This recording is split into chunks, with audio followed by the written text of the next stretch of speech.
Hello friends, welcome to my YouTube channel English with Maya and welcome to my YouTube class English Literature। And कैसे हैं सभी लोग? I hope अच्छे होंगे friend. तो चलिए फ्रेंड्स, क्लास को हम लोग स्टार्ट करते हैं।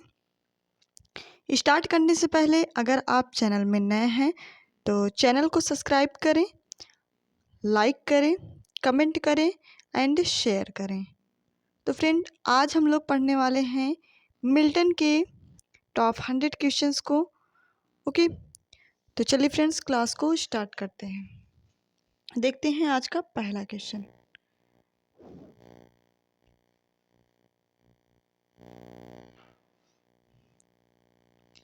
देखिए, एज ऑफ मिल्टन। ओके, देखिए मिल्टन्स एरोपैजिटिका, एक मिनट।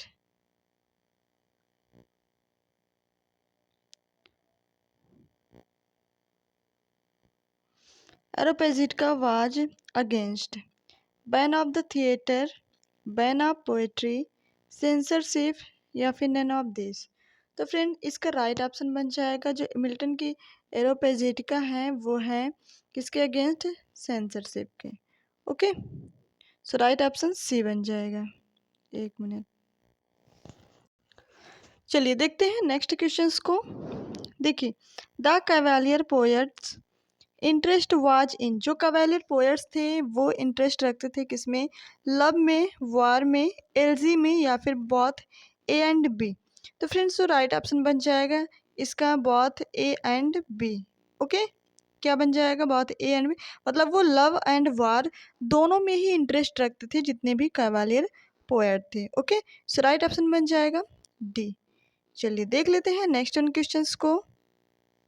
देखिए, the complete anglers was written bye.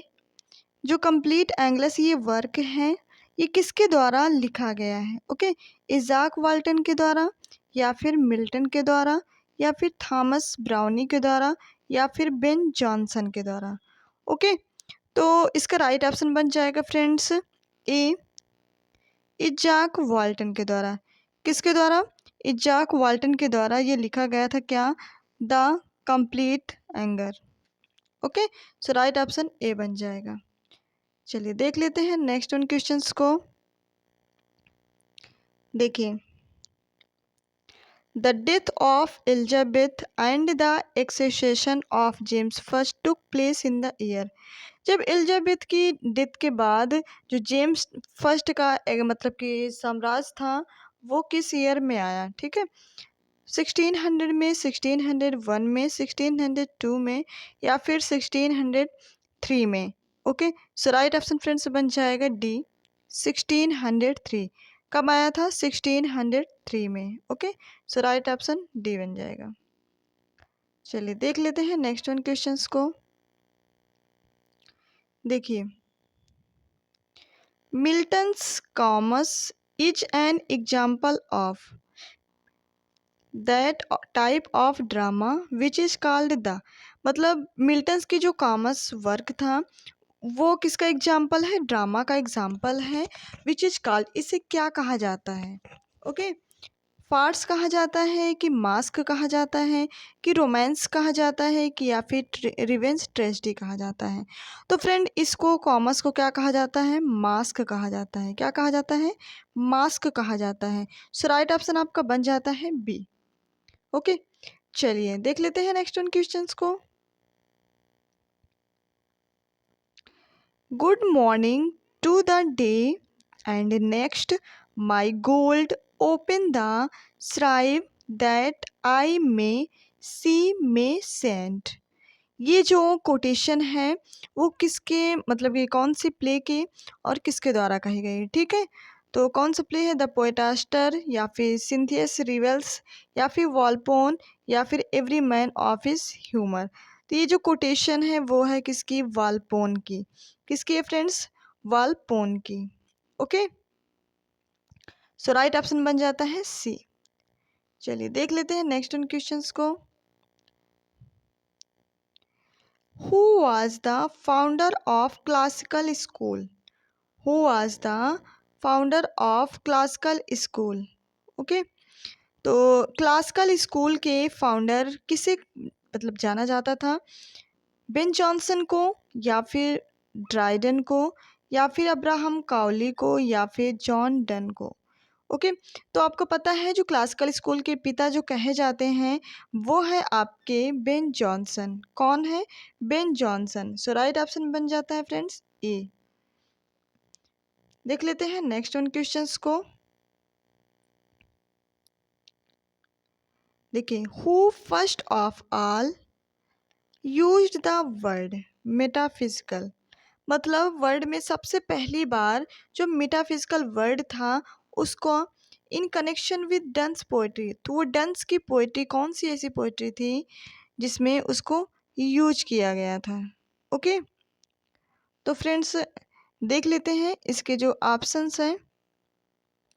ठीक है, किस किस से जो डंस की पोइट्री से किससे कनेक्शन था? Okay, metaphysical. तो ड्राइडन से था कि जॉनसन से था कि गियर्सन से था, या फिर एक मिनट, या फिर अलेक्जेंडर पोप से था। Okay, so right option friends बन जाता है 8 का ए। उनका कनेक्शन किससे था? ड्राइडन से था। मतलब कि डंस की जो पोइट्री में मेटाफिजिकल वर्ड को यूज़ किया गया था उनका उसका कनेक्शन किससे था? ड्राइडन से था। ओके, चलिए देख लेते हैं नेक्स्ट वन क्वेश्चंस को। देखिए, John Milton was born on. देखो ये तो बहुत इजी क्वेश्चन है। जॉन मिल्टन का जन्म कहाँ हुआ था? ये काफ़ी बार क्वेश्चन पूछा भी जा चुका है और पूछा भी जा सकता है। ओके, स्टेटफोर्ड एवन में, ब्रेड स्ट्रीट में, या फिर एल्डविंकल आलसेंड्स में, या फिर जिनेवा में। तो आपको पता है स्ट्रेटफोर्ड एवन में शेक्सपियर का जन्म हुआ था और जॉन मिल्टन का जन्म हुआ था ब्रेड स्ट्रीट लंदन में। ओके, सो राइट ऑप्शन बन जाएगा आपका बी, ब्रेड स्ट्रीट। देखते हैं नेक्स्ट वन क्वेश्चंस को। देखिए, who was the third wife of Milton. Milton की थर्ड वाइफ कौन थी? आपको पता है मिल्टन की 3 शादियां हुई थी। ठीक है, उनकी कितनी पत्नी थी? 3। ओके, तो उसी में पूछा गया है कि थर्ड वाइफ का नाम क्या था? मैरी पॉवेल नाम था, या फिर कैथरीन वुड को नाम था, या फिर एलिजाबेथ मेंसल नाम था, या फिर एलिजाबेथ बेनेट नाम था। Okay, so right option friends बन जाता है सी। उनकी थर्ड वाइफ का नाम था एलिजाबेथ मिंसल। क्या नाम था? एलिजाबेथ मिंसल नाम था। और पहले ही उनकी वाइफ थी मैरी पावल, सेकंड वाइफ उनकी कैथरीन वुडकॉक थी। ये सीरियल से लिखे हैं, आप तीनों मतलब कि वाइफ का नाम याद कर सकते हैं। चलिए देख लेते हैं नेक्स्ट उन क्वेश्चंस को। देखिए, Milton Beckham blind in the year. Milton जो थे वो किस ईयर में ब्लाइंड हो चुके थे? 1643 में, या फिर 1653 में, या फिर 1663 में, या फिर 1673 में। ओके, तो वो कब ब्लाइंड हुए थे फ्रेंड? तो वो ब्लाइंड हो गए थे 1653 में। कब ब्लाइंड हो गए थे? 1653 में। सो राइट ऑप्शन बन जाएगा बी। ओके, चलिए देख लेते हैं नेक्स्ट वन क्वेश्चंस को। देखिए, Paradise Lost is written by. जो पैराडाइज लॉस्ट था ये वर्क था, ये एक एपिक था। ओके, तो ये किसके द्वारा लिखा गया था? तो जॉन मिल्टन के द्वारा, या फिर होमर के द्वारा, या फिर वर्जिल के द्वारा, या फिर स्पेंसर के द्वारा। तो फ्रेंड्स आपको पता ही है कि जॉन मिल्टन द्वारा ये एपिक लिखा गया था। कौन सा? पैराडाइज लॉस्ट, जिसमें कौन से फॉर्म यूज किया गया था? Blank verse. Okay, blank verse form इसमें यूज किया गया था। तो ये भी बात आप अच्छे से याद कर लेंगे। ओके, चलिए देख लेते हैं नेक्स्ट वन क्वेश्चंस को। देखिए, 13 क्वेश्चंस हमारा है। Paradise lost was published in. जो पैराडाइज लॉस्ट मिल्टन का था ये एक एपिक था। क्या था फ्रेंड? ये एक एपिक था। तो ये कब पब्लिश किया गया था?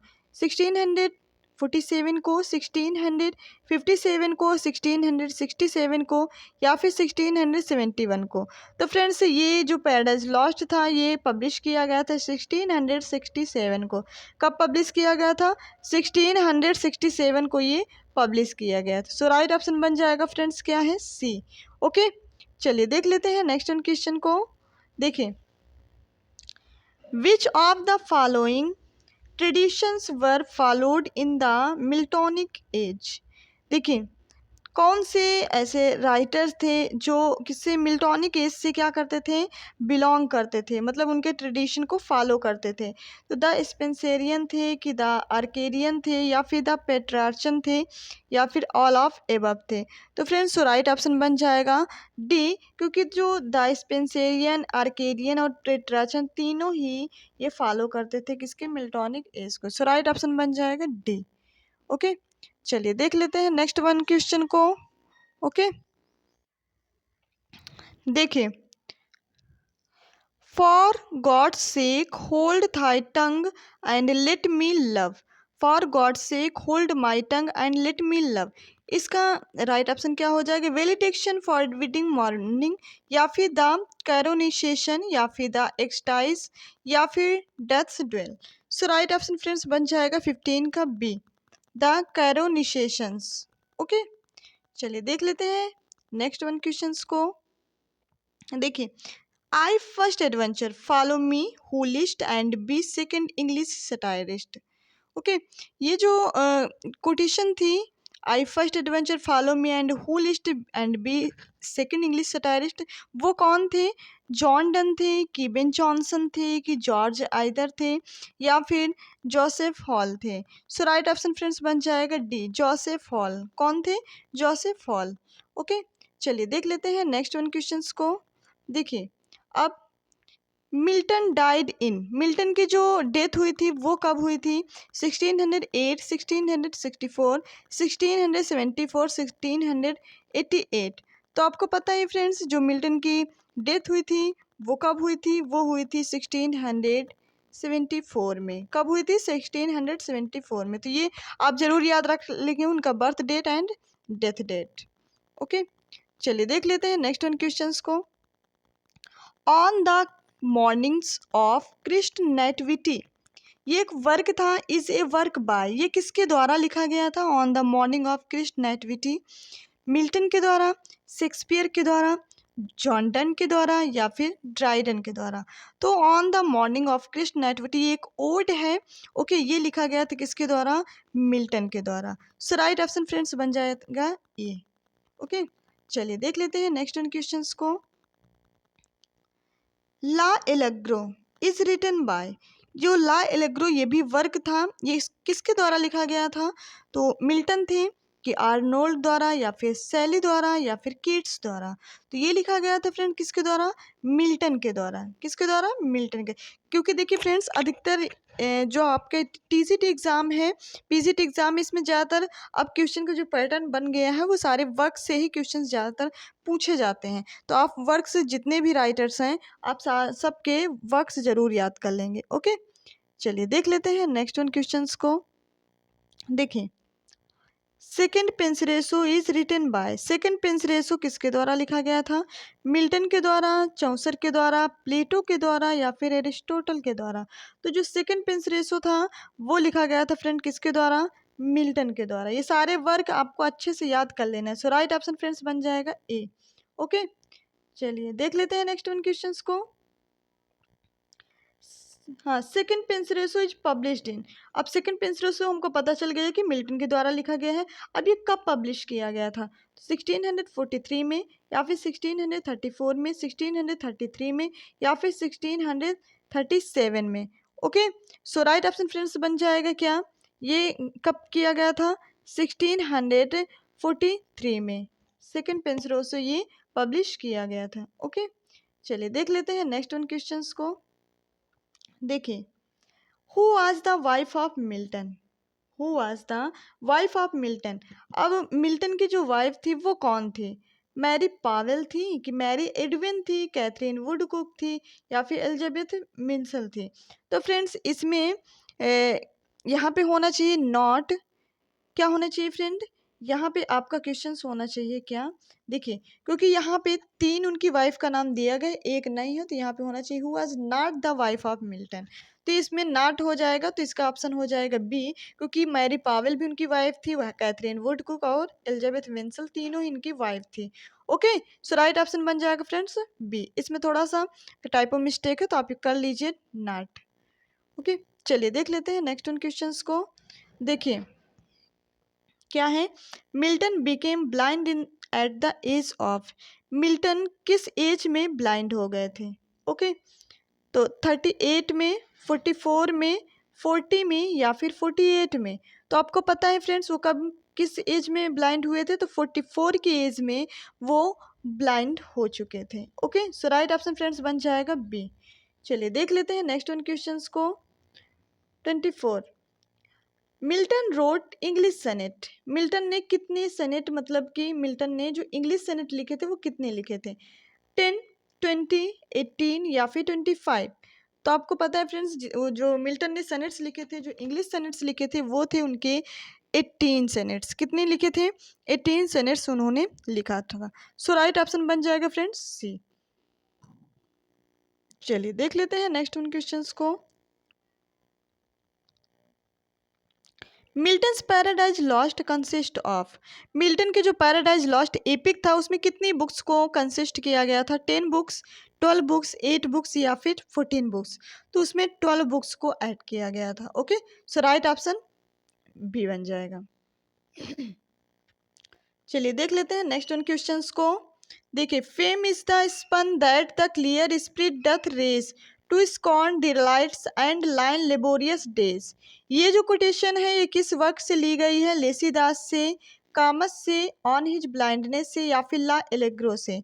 Okay, fame is the spur of the clear spirit doth of raise. Okay, so right option friends बन जाएगा इसका ए, लेसीदास से ये कोटेशन ली गई है। Okay, so right option A बन जाएगा। चलिए देख लेते हैं नेक्स्ट वन क्वेश्चंस को।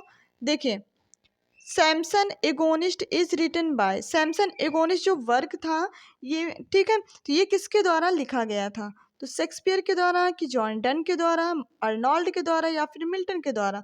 तो फ्रेंड्स ये लिखा गया था किसके द्वारा, जॉन मिल्टन के द्वारा। किसके द्वारा लिखा गया था, जॉन मिल्टन के द्वारा। सो राइट ऑप्शन आपका डी बन जाएगा। चलिए देख लेते हैं नेक्स्ट वन क्वेश्चंस को। देखिए, Samson agonist came into fame इन, जो सैमसन एगोनिस्ट था उसका फेम कब आया था, 1653 में, 1663 में या फिर 1671 में या फिर 1673 में। सो राइट ऑप्शन फ्रेंड्स बन जाएगा 28 का सी, 1671 में। Okay, so right option C बन जाएगा। चलिए देख लेते हैं नेक्स्ट वन क्वेश्चंस को। 29, फ्रेंड्स आप आज आपके सिर्फ 30 क्वेश्चंस लिए गए हैं, तो ये है 29 question. Paradise Regain is written by, Paradise Regain ये भी एक वर्क है, ये किसके द्वारा लिखा गया है, तो मिल्टन के द्वारा, स्पेंसर के द्वारा, ड्राइडन के द्वारा या फिर जॉन बनियन के द्वारा। तो फ्रेंड्स ये लिखा गया था किसके द्वारा, मिल्टन के द्वारा। जैसे पैराडाइज लॉस्ट लिखा गया था उसी के सीक्वेंस में लिखा गया था paradise regain. Okay, so right option बन जाएगा ए। देख लेते हैं आज का लास्ट क्वेश्चन, हमारा 30 क्वेश्चन है। देखिए क्या है हमारा question, which of the following is untrue about puritanism, puritanism के बारे में क्या सत्य नहीं है। ओके, तो देख लेते हैं। Frequent satirical reference to Puritans are found in Shakespeare's play, no. The Puritans rejected the Anglican, क्या प्यूरिटन ने एंग्लिकन के चर्च को रिजेक्ट मार दिया था, तो ये भी रॉन्ग है, ये भी रॉन्ग, क्योंकि शेक्सपियर से बिलोंग होता ही नहीं था। The Puritans insisted on purity body more than the purity of soul. Okay, ये था कि the consider beauty and pleasure as traps of evil. Okay, तो कौन सा इसमें करेक्ट हो जाएगा, तो फ्रेंड्स इसका जो राइट ऑप्शन बनेगा कौन सा, सी। कौन सा बनेगा फ्रेंड्स, इसका राइट ऑप्शन बन जाएगा C, the puritans insisted on the purity body more than purity of soul. Okay, तो ये थे फ्रेंड आपके टॉप 20 मोस्ट इंपॉर्टेंट क्वेश्चन। तो कैसी लगी क्लास आप ज़रूर बताएं, और अगर आपको अच्छी लग रही है तो आपकी ये सीरीज चलती रहेगी, 100 क्वेश्चन आपके पूरे कंप्लीट करवा दिए जाएंगे। ओके फ्रेंड, तो चलिए फ्रेंड्स आप सेशन को लाइक कर दीजिए, शेयर कर दीजिए अपने फ्रेंड्स तक। ओके, और कमेंट बॉक्स में अपने फीडबैक को ज़रूर ऐड करें, और अगर आप चैनल में नए हैं तो चैनल को सब्सक्राइब करें। Thank you so much.